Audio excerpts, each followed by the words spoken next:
Pravda nikdy nezapomíná. Jen čeká, až ji někdo objeví. Paul Holes byl vyšetřovatel, který se nezajímal o případy, které byly jednoduché nebo nové. Jeho vášní byly odložené případy, vraždy staré desítky let, spisy pokryté prachem času. Zatímco jiní detektivové je odkládali, Holes se vracel. Bez přestání nepolevoval.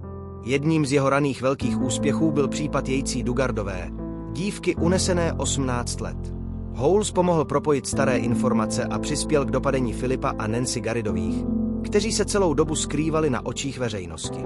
Tento případ ukázal jeho vytrvalost a schopnost spojovat zdánlivě nesouvisející stopy.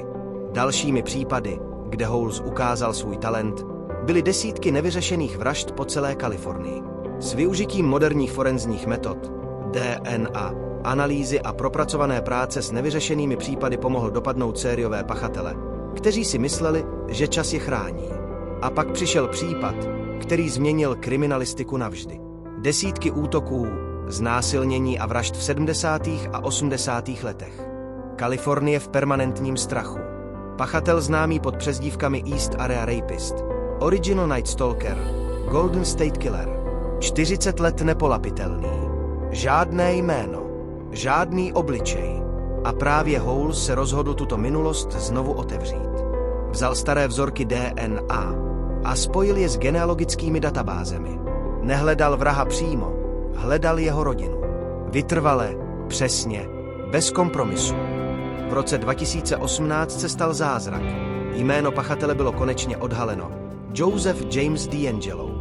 Bývalý policista, sériový vrah, dopaden po více než 4 dekádách. Paul Holes tím nepomohl dopadnout jen jednoho zločince. Pomohl uzavřít desítky let bolesti a strachu, změnil způsob vyšetřování vražd a ukázal, že vytrvalost je mocnější než jakýkoliv zločin. Proto je dnes považován za jednoho z nejúspěšnějších vyšetřovatelů vražd všech dob. A dokázal jednu věc. Minulost nelže. Jen čeká na toho, kdo má vytrvalost ji odhalit. Pokud se ti moje tvorba líbí, tak mě sleduj a sdílej pro další díly Mrazivé minuty.